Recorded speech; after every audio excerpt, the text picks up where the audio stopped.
The Galactic Council chamber buzzed with laughter that sounded like breaking glass mixed with whale songs. Representatives from 100 different worlds pointed their various appendages at the holographic display showing Earth's latest military contribution to the war effort. One soldier, the Craxian ambassador's three mouths spoke in unison, creating a harmonious mockery. The humans send us one soldier to face the Void Swarm. Ambassador Chun stood quietly at the podium, her face showing no emotion as the laughter continued. Behind her, the hologram displayed an elderly human male, perhaps 70 Earth years old, with weathered skin and steady gray eyes. He held what appeared to be an ancient projectile weapon. His name is Marcus Sullivan, Chun said when the laughter finally died down. Age 73. Former United States Marine Corps sniper. 162 confirmed kills during Earth's internal conflicts. The Zealothy representative, a being made entirely of crystalline structures, chimed like wind chimes in amusement. 162. The Void Swarm destroyed our fleet of 10,000 ships in minutes. What can one old human with primitive weapons do against beings that consume entire star systems? Chun touched her communication device. Master Sergeant Sullivan, would you like to address the council? The hologram shifted, showing the old man's face more clearly. Deep lines marked decades of squinting through scopes, and his hands showed the slight tremor of age. When he spoke, his voice was rough but steady. I've been listening to you folks laugh, Sullivan said. Reminds me of what the enemy used to say in Vietnam, in Afghanistan, in the Arctic Wars. They all laughed at first. The Proximan delegate, whose species had evolved beyond physical form into pure energy, pulsed with disdain. You compare the Void Swarm to your primitive Earth conflicts? They are darkness incarnate. They consume light itself. Your bullets cannot touch them. Sullivan shifted his rifle slightly. This ain't just any rifle. It's a modified Barrett M82, been in my family for 3 generations. My grandson worked on it before the swarm took him. Added some improvements using that fancy tech you all shared with Earth. Tech we shared to build warships. The Andromedan Admiral's tentacles writhed in frustration. Not to modify ancient weapons. This is insulting. Earth promised military support. Not this mockery. Chun raised her hand for silence. Master Sergeant Sullivan has studied every piece of intelligence about the Void Swarm. He has a theory. Multiple voices erupted in disbelief. Sullivan's weathered face remained calm. Every living thing has a weakness. Don't matter if it's made of flesh, energy, or darkness itself. In my experience, the bigger they are, the more they rely on fear. And things that rely on fear, well, they usually got something they're afraid of too. The council chamber erupted again, but this time with angry voices instead of laughter. How dare the humans send one old soldier when entire civilizations were falling? The Void Swarm had already consumed 3 solar systems, converting matter and energy into nothingness. Their advance seemed unstoppable. You want to know what I see? Sullivan continued, his voice cutting through the noise. I see a bunch of advanced civilizations so used to their fancy weapons and shields that they forgot the basics. You're fighting the swarm like it's a conventional enemy. But it ain't. It's something else. The High Chancellor of the Galactic Council, an ancient being from the First Federation, finally spoke. Its voice resonated through dimensions. And what do you propose, human? Give me a ship, Sullivan said. Nothing fancy. Just something that can get me where I need to go. One shot. That's all I'm asking for. One shot at the right target. This is madness. The Craxian ambassador's scales turned purple with rage. We should expel Earth from the council for this insult. But, to notice something, a few representatives weren't laughing anymore. The Void Swarm had defeated every strategy, every weapon. Desperation was beginning to outweigh pride. What target? The High Chancellor asked. Sullivan allowed himself a small smile. That's the thing about hunting. You don't announce where you're aiming. Spooks the prey. The vote was close, but Earth's request was denied. The Council would not waste resources transporting one human with an ancient weapon. As the session ended and representatives filed out, many still laughing at Earth's foolishness, Chun received a private message. It was from Captain Zex of the reconnaissance vessel Star Whisperer, one of the few ships that had survived an encounter with the Void Swarm. I was there when they consumed Kepler 442, the message read. I saw our greatest weapons fail. If your sniper thinks he has a chance, I'll give him passage. What do we have to lose? Chun looked at Sullivan's image. The old man was cleaning his rifle with the same methodical movements he'd probably used thousands of times before. His hands were steady now, the tremor gone when he handled the weapon. Master Sergeant, she said quietly. Pack light. You've got your ship. Sullivan nodded once. Mom. As Chun left the council chambers, she heard the echoes of laughter still ringing through the halls. The mighty civilizations of the galaxy, with all their technology and power, couldn't see what she saw in that old man's eyes. The same look her grandfather had described seeing in the eyes of snipers during Earth's old wars. The patient, calculating gaze of a hunter who had already found his target. The galaxy laughed at Earth's elder sniper. But Marcus Sullivan wasn't laughing. He was counting. Distance, wind speed, target movement. The calculations were different in space, but the principle was the same. One shot. That's all he'd ever needed. Captain Zex's ship, the Star Whisperer, was smaller than Sullivan had expected. The corridor ceilings were too low for his 6-foot frame, forcing him to duck constantly. The air smelled like ozone and something sweet that made his nose itch. This is suicide, Zex said for the 10th time since Sullivan had boarded. The captain's 4 arms gestured wildly as they walked toward the observation deck. The council was right to laugh. I've changed my mind. We should turn back. Sullivan adjusted the rifle case on his shoulder. You ever hunt deer, Captain? Hunt deer? Zex's translator struggled with the word. Earth animals. Prey creatures. Smart ones, though. They can hear you coming from a mile away, smell you from farther. You know how you get them? Zex's eye stalks swiveled in what Sullivan had learned was confusion. I assume you shoot them with that primitive weapon. Patience, Sullivan said. You find their patterns. Where they eat, where they sleep, where they feel safe. Then you wait, sometimes for days, until they forget you might be there. They reached the observation deck. Through the transparent aluminum, Sullivan could see the edge of the Void Swarm in the distance. It looked like someone had torn a hole in space itself. Stars near its edge flickered and died, their light pulled into nothingness. The swarm doesn't have patterns, Zex said quietly. It only consumes. It moves through space like a plague, taking everything. 12 species have tried to communicate with it. None returned. Sullivan set down his rifle case and opened it carefully. The Barrett M82 inside had been his companion for longer than most marriages lasted. Its barrel gleamed with modifications his grandson had made using Andromedan metal shaping technology. The scope incorporated Zealothy crystal optics. Earth engineering married to alien innovation. Everything has patterns, Sullivan said, assembling the weapon with practiced ease. Even chaos, especially predators. You keep calling it a predator. Zex watched nervously as Sullivan attached the scope. The xenobiologists say it's more like a force of nature, a cosmic disaster. That's where you're all wrong. Sullivan pulled out a worn notebook from his pocket, pages covered in cramped handwriting, diagrams, and calculations. I've studied every attack, every system consumed. You folks see random destruction. I see hunting behavior. Zex's eye stalks focused on the notebook. You found a pattern? The swarm always attacks systems with the highest energy output first.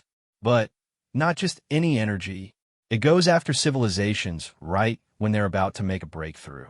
The Kepler colonies were 3 days from activating their dimensional tap. The Proximate homeworld had just discovered how to harness dark energy. The Andromedan system was testing their star forge. Coincidence, Zex said, but his voice wavered. Sullivan shook his head. In my line of work, 3 coincidences equal a pattern. The swarm isn't just feeding. It's stopping something, preventing these civilizations from reaching some kind of threshold. Even if that's true, how does that help us? We can't damage it. Energy weapons pass through it. Kinetic weapons are absorbed. Nuclear explosives just make it grow faster. You're thinking like soldiers, Sullivan said. Start thinking like hunters. What's the one thing every predator protects? Zex was silent for a moment. They're young. Close. Sullivan pulled out a tablet showing sensor data he'd requested from Earth's databases. Their feeding mechanism. Every predator has vulnerable moments. When they eat, when they digest, when they process energy. The swarm has to convert matter into whatever it uses for sustenance. That process can't be instant. Physics doesn't allow it. Not even alien physics. The ship shuddered suddenly. Alarms began wailing. We're being scanned. Zex's pilot announced over the comm. The swarm has noticed us. Through the viewport, Sullivan could see the darkness shifting, reaching out with tendrils of nothingness toward their position. His heart rate remained steady. 72 beats per minute. Same as it had been in Fallujah when he'd waited 16 hours for one shot. Run, Zex asked. Not yet. Sullivan was watching through his scope now, the alien optics revealing details invisible to the naked eye. There. You see it. See what? The way it moves. Like an amoeba. It extends, tests, then either commits or withdraws. It's not sure about us. We're too small to be a meal, but we're here. That means it's curious. The void swarm doesn't get curious. Everything that hunts gets curious. Sullivan made minute adjustments to his scope. My grandson, before he died, he was working on a theory. Said the swarm might not be destroying matter at all. Said it might be converting it, storing it somewhere. Like a squirrel hiding nuts. The darkness was closer now. Zex's crew was near panic. Voices rising in pitch across multiple species vocalizations. We need to run, Zex said. In a moment, Sullivan's breathing slowed. The tremor in his hands vanished completely. You asked what target I'm looking for. It's not what. It's when. A tendril of void touched the ship's shields. Instead of draining them instantly as reports suggested, it probed, tested. Through his enhanced scope, Sullivan saw something impossible. A flicker of structure within the darkness. For just a microsecond, something solid. Got you, he whispered. Captain. The pilot's voice cracked. Shields at 60% and falling. Now we run, Sullivan said calmly, already packing his rifle. Zex didn't need to be told twice. The Star Whisperer's engines roared to life, pulling them away from the swarm's grasp. The darkness followed for a moment, then withdrew, returning to its slow consumption of nearby asteroids. What did you see? Zex demanded once they were clear. Sullivan pulled out his notebook again, adding new calculations. Confirmation. The swarm isn't immune to physics. When it touches matter, when it starts to feed, it has to partially materialize. Probably only for nanoseconds, but it's enough. Enough for what? For a bullet to find its mark. Sullivan looked at the captain. I need you to take me to the Andromedans. What's left of them? Their Starforge technology. I have an idea. The Starforge was destroyed with their system. The main one, yeah, but they were scientists. They would have kept backups, prototypes. Find me an Andromedan survivor who worked on the project. Zex's 4 hands drummed against the console. You're asking me to risk my ship and crew on the theory of a human who thinks he can shoot the unshootable. Sullivan met the captain's primary eye stalks. I'm asking you to trust the only person in this galaxy who isn't trying to fight the swarm. I'm hunting it. There's a difference. The ship changed course, heading for the refugee sectors where survivors of consumed worlds gathered. Behind them, the void swarm continued its inexorable advance, unaware that for the first time in its existence, something was stalking it in return. Sullivan cleaned his rifle while Zex piloted. The familiar motions calmed his mind, let him process what he'd seen. The swarm had hesitated, just for a moment, but hesitation meant thought. Thought meant vulnerability. His grandson's last message echoed in his memory. Grandpa, what if the darkness isn't empty? What if it's full, just with something we can't see? The galaxy had laughed at sending one old sniper against the void. But Sullivan had learned long ago that the best hunters were the ones nobody saw coming. And he just found what he was looking for. A target. The refugee station sanctuary. 7 smelled like desperation and recycled air. Thousands of beings from consumed worlds crowded its corridors, their bioluminescent skin, crystalline bodies, and various appendages creating a kaleidoscope of intergalactic suffering. Sullivan followed Zex through the maze of makeshift shelters, his rifle case drawing suspicious stares. Many recognized it as a human weapon. Some laughed. Others just looked away. "The Andromedan you seek," Zex said quietly. "Dr. Kellix lost everything when the Star Forge exploded. He might not be stable." They found Kellix in what passed for a bar, though the various fluids being consumed would have killed a human instantly. The Andromedan scientist was a shadow of his species' former glory. Where once his tentacles would have glowed with bioluminescent health, now they were dim, almost gray. "Go away," Kellix said without looking up from his toxic drink. Sullivan sat across from him, anyway. "Dr. Kellix, I need to know about the Star Forge. It's gone. Consumed. Like everything else the void touches." Kellix's voice was slurred by whatever he'd been drinking. The pinnacle of Andromedan science, devoured in seconds. "The prototypes," Sullivan pressed. "The early versions. Where are they?" Kellix's primary eyes finally focused on the human. "Why? So you can lose them too? I heard about Earth's great contribution. One old soldier with one old gun. The galaxy laughs, human. Let them laugh." Sullivan pulled out his notebook, sliding it across the table. "Look at this." Despite himself, Kellix's tentacles reached for the notebook. His eyes widened as he absorbed the calculations, the patterns Sullivan had identified. "This is... How did you notice this?" "Same way I noticed the sniper in Kabul, who everyone else missed. Pattern recognition. The swarm isn't random. It's precise. Surgical, even." Sullivan leaned forward. "Your Star Forge was designed to create matter from energy, right? A gross simplification, but essentially correct." Kellix's voice had lost its drunken slur. "We could transform pure energy into any element, any compound. The applications were limitless. What if the swarm is doing the opposite? Converting matter back into energy, but storing it somewhere?" Kellix's tentacles writhed in agitation. "Impossible. The energy release would be visible across galaxies. Unless..." His eyes went wide. "Unless it's shunting it somewhere else. Another dimension. Another plane of existence."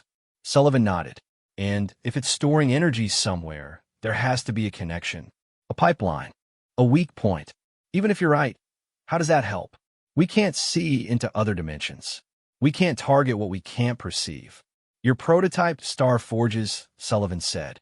"Could they be modified? Instead of creating matter, could they detect energy transfers between dimensions?" Kellix was silent for a long moment. Around them, the bar's patrons continued their desperate attempts to forget their doomed existence. Finally, the Andromedan spoke. "There's one prototype left, hidden in the debris field of our system. I couldn't bear to have it destroyed too. It's small, experimental, but theoretically, his tentacles made complex calculations in the air.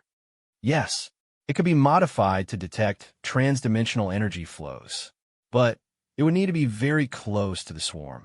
Suicidally close. How close? Within its feeding radius. You'd have seconds before being consumed." Sullivan smiled grimly. "Seconds are all I need." They worked through the night cycle, Zex's crew helping to retrieve the prototype from the Andromedan debris field. It was smaller than Sullivan expected, no bigger than a briefcase. Kellix's tentacles danced over its controls, making modifications with desperate precision. "You know this is madness," Zex said, watching the work. "Even if you can detect this pipeline, what can one bullet do?" Sullivan was modifying his own equipment, carefully loading a single round into his rifle. Not a normal round. This one had been another gift from his grandson, crafted using Earth's limited understanding of alien technology. A bullet with a microscopic dimensional destabilizer at its core. "In Vietnam," Sullivan said, "there was a bridge the enemy used for supplies. Big thing, well defended. Air Force dropped tons of bombs on it, never made a dent. You know how we finally took it down? Ow! One demolition guy with 20 pounds of C4 placed exactly where the structural engineers said. Whole thing came down in seconds. Sometimes it's not about how much firepower you have. It's about where you put it. The modified Starforge prototype hummed to life. On its display, reality looked different. Energy flowed in patterns invisible to normal perception, creating a map of hidden connections. By the seven suns, Kellex breathed. You were right. Look at these readings from our last encounter with the swarm. The display showed the Void's interaction with the Star Whisperer's shields. For brief moments, hair-thin connections appeared, stretching from the darkness into elsewhere. Transdimensional pipelines carrying stolen matter and energy to some unimaginable destination. There, Sullivan pointed. That's my target. When it feeds, it opens these connections. Probably automatic like swallowing. It can't help but create that vulnerability. But you'll need to make it feed, Zek said. Which means bait. I know.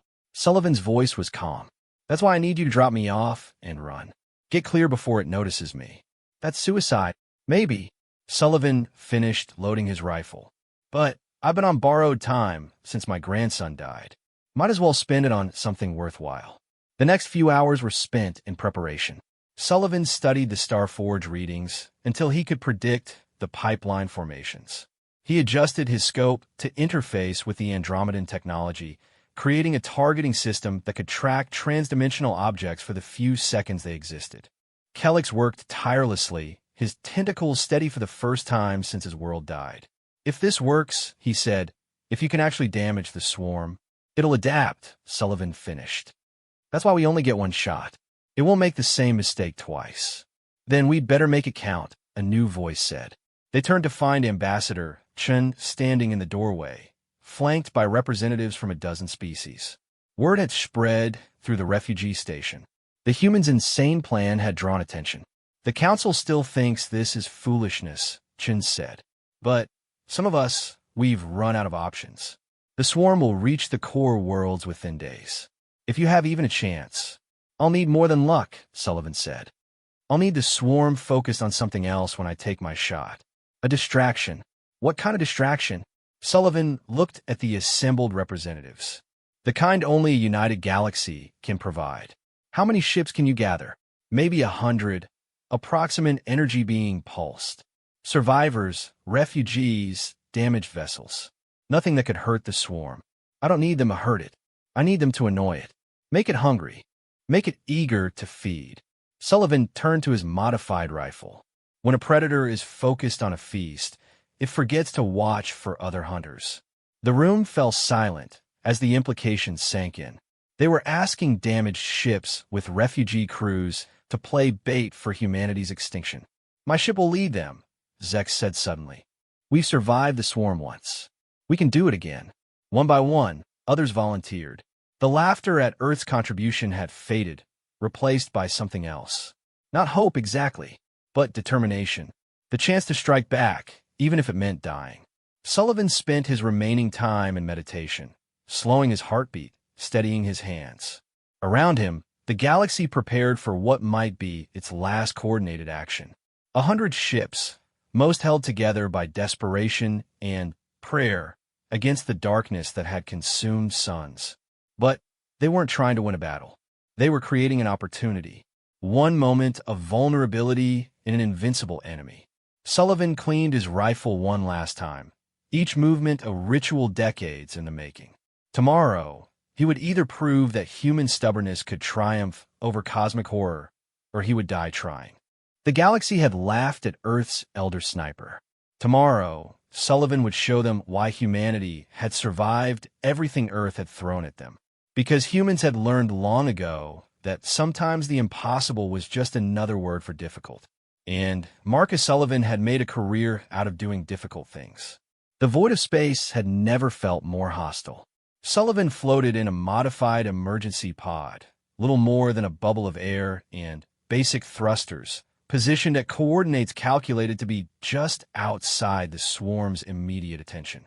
His rifle was assembled, the Starforge detector humming quietly beside him. Through his helmet's display, he watched 100 ships spread across the cosmos like fireflies against the dark. Each one carried beings who had lost their worlds, their families, their futures. Now they sailed toward death with whatever weapons they had left. All ships, this is Captain Zex, the comm crackled. Remember, we're not here to win. We're here to make noise. Make the swarm hungry. When it commits to feeding, scatter in all directions. Make it chase you. Sullivan checked his rifle's settings one more time. The dimensional destabilizer bullet sat in the chamber, its microscopic machinery worth more than some planets' entire defense budgets. One shot. His hands were steady, but his mind drifted to his grandson. Grandpa, the boy had said during their last conversation, what if we're thinking about space all wrong? What if dark matter isn't matter at all, but something else trying to exist in our reality? Smart kid. Too smart to die at 25 when the swarm took the research station. But his theories lived on in the bullet that would either save the galaxy or die with one old man's futile gesture. The void swarm appeared on sensors first as an absence. Stars blinked out one by one as it approached, a cancer of nothingness spreading across space. Through the Starforge detector, Sullivan could see more.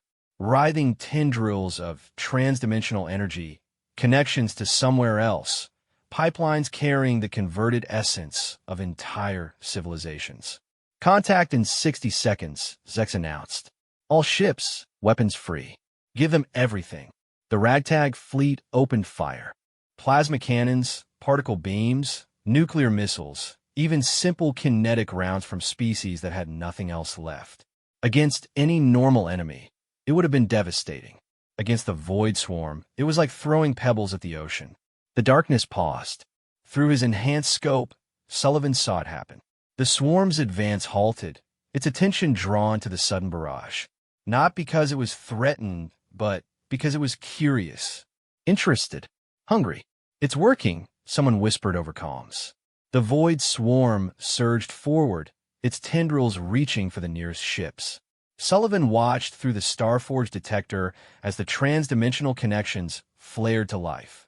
When the swarm fed, it opened doorways to wherever it stored its stolen energy. Hundreds of tiny pipelines, each lasting only seconds.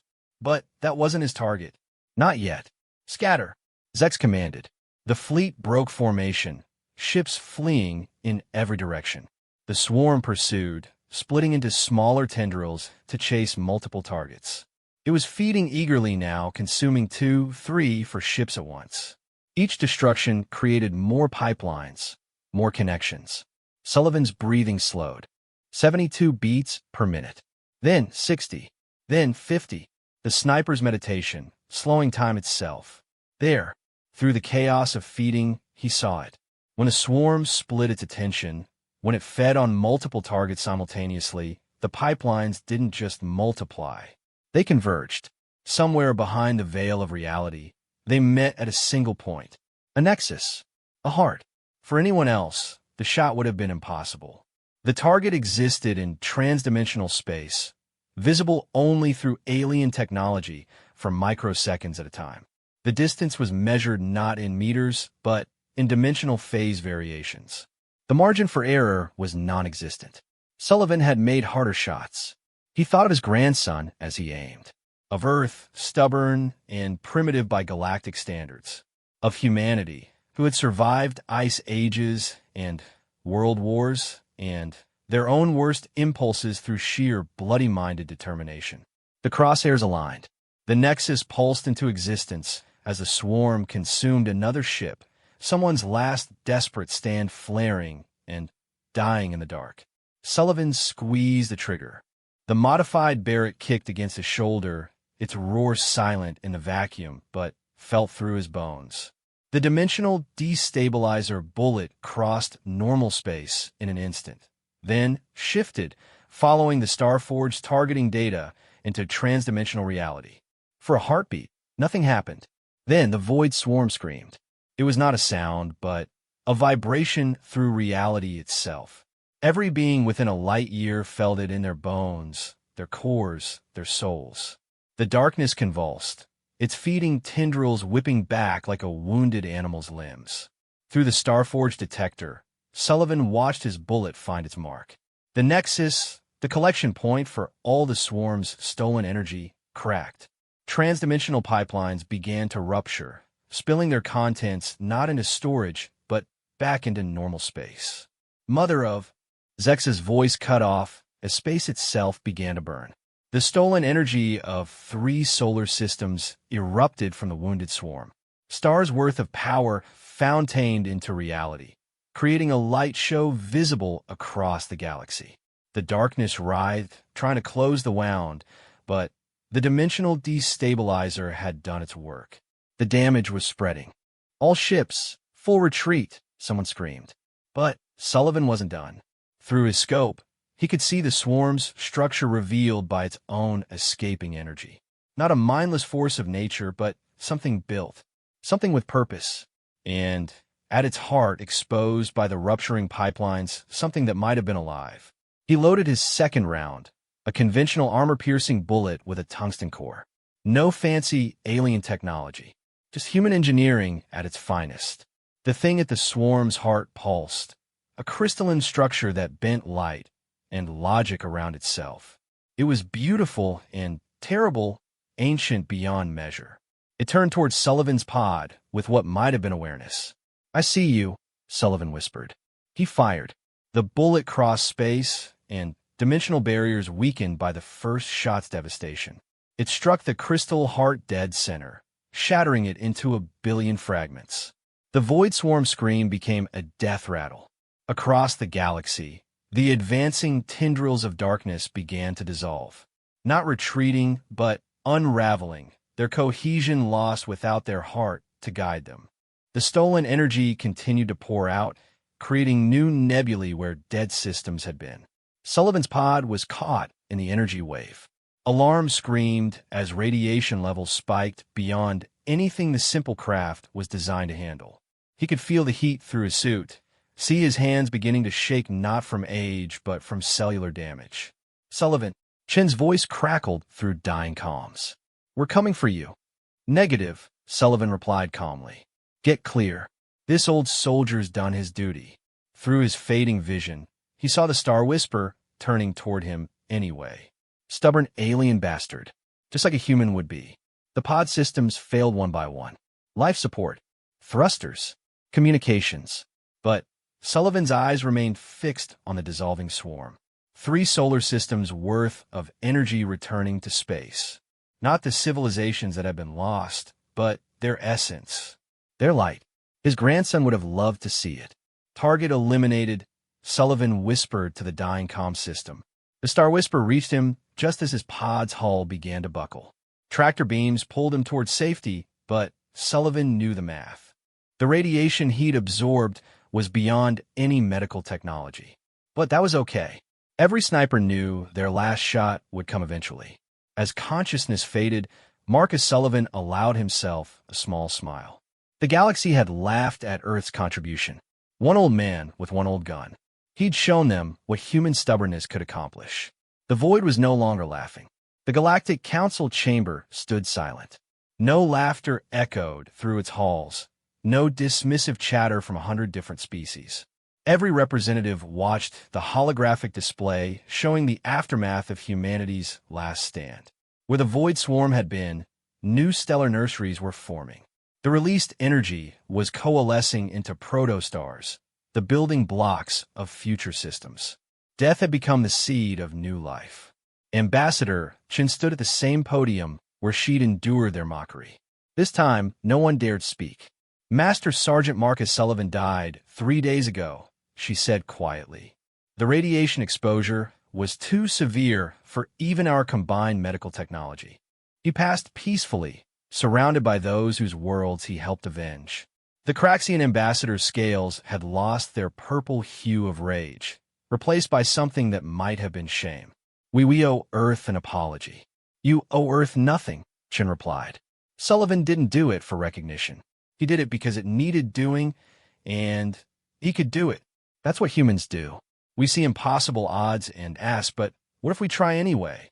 Captain Zex stepped forward, his 4 arms carrying something wrapped in ceremonial cloth.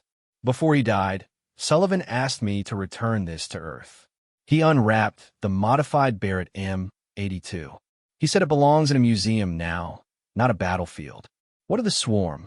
The High Chancellor's ancient voice resonated with something new. Respect. Is it truly gone? Dr. Kellix, the Andromedan scientist, manipulated the hologram. Our sensors detect no cohesive remnants. The dimensional rupture Sullivan created was absolute. But we've learned something crucial from studying the remains. The display shifted, showing crystalline fragments floating in space, the shattered pieces of the swarm's heart. The void swarm was not a natural phenomenon, Kellix continued. It was created, built. The crystal heart was artificial, designed to harvest energy on a galactic scale. Someone, somewhere, made this thing. A ripple of unease passed through the chamber. Who would create such a monster? The Zealothy representative chimed. That's what we need to find out, Chin said. The swarm attacked civilizations on the verge of major energy breakthroughs. It wasn't random destruction. It was targeted suppression. Someone didn't want us advancing. She gestured to the hologram, now showing Earth. Blue and green and beautiful orbiting its yellow sun. Humanity requests full membership in the Galactic Council, Chun announced. Not as junior partners or protected species, but as equals. We've proven our worth not through advanced technology, but through something else. Determination, ingenuity, the willingness to attempt the impossible. The vote was unanimous. For the first time in galactic history, every single representative voted yes without hesitation. As the ceremony concluded, Chun found herself alone with Captain Zex in the observation lounge. Through the viewport, they could see the new stars beginning to form where the void swarm had died. Sullivan spoke of you before the end, Zex said quietly. He said humanity would need leaders who understood that strength isn't always measured in firepower. Chun touched the window, thinking of the old sniper who'd save them all. What else did he say? He said the real war hasn't started yet. The swarm was just a weapon. Somewhere out there is the hand that wielded it. Zex's eye stalks focused on the distant stars. He said humanity needs to be ready, that you've survived worse odds before. We have, Chun agreed, though usually not against cosmic horrors from beyond reality. He laughed when I said that. Said humans have been dealing with horrors since you climbed down from your trees. That space just made them bigger, not scarier. They stood in comfortable silence, watching new stars birth themselves from the ashes of the old. Finally, Zex spoke again. The galaxy laughed at Earth's elder sniper. We won't make that mistake again. Chin smiled slightly. Good, because we're sending more. Sullivan proved that human stubbornness and alien technology make a powerful combination. Earth is establishing the Sullivan Institute, training soldiers to think like him, to see patterns where others see chaos, to find weakness where others see invincibility. You think there will be other threats? I know there will be. The universe is vast and full of wonders, but it's also full of dangers. And now those dangers know that humanity is here. Chun turned from the window. Sullivan bought us time and taught us a lesson. Now I need to be ready for whatever comes next. 6 months later, the first class of the Sullivan Institute graduated.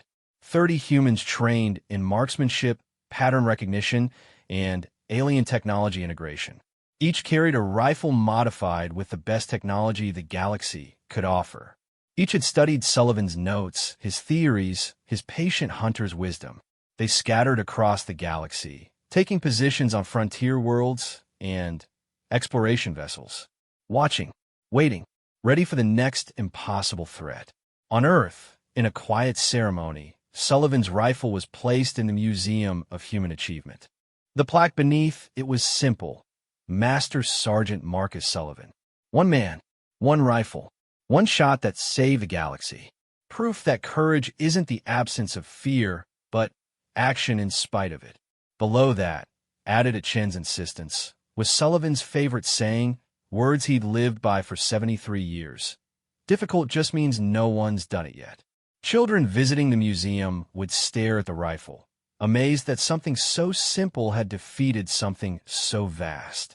Their teachers would explain that it wasn't the weapon that mattered, but the will of the person holding it. And sometimes late at night, When a museum was closed and the lights were dim, security guards swore they could hear something. Not quite a sound, more like an echo of determination. The ghost of human stubbornness, perhaps, reminding them that impossible was just another word for challenge. The galaxy had learned its lesson. When humanity sent warriors, no matter how few, no matter how old, no matter how seemingly outmatched, they sent them for a reason. And somewhere in the dark, between stars, in dimensions folded beyond normal space, something stirred. The masters of the Void Swarm had felt their weapon die. They had heard its killer's name whispered across the cosmic void. Sullivan, human, Earth. They began to prepare. The harvest had been stopped, but the war for reality itself was just beginning. They would come with forces that made the Void Swarm look like a gentle breeze. But humanity would be ready, because Marcus Sullivan had taught the galaxy a truth as old as the first human who looked at an impossible mountain and decided to climb it anyway. There is no force in the universe stronger than a human who refuses to give up. The galaxy would never laugh at humanity again. And in the stellar nurseries where new stars were being born from the swarm's released energy, if you looked closely with the right instruments, you could see something remarkable. The gravitational patterns, the way the stellar matter collected, formed a shape visible only from great distance. A rifle's crosshairs, written in newborn stars. Sullivan's last signature on the cosmos. A reminder written in light across the dark. One shot had been enough.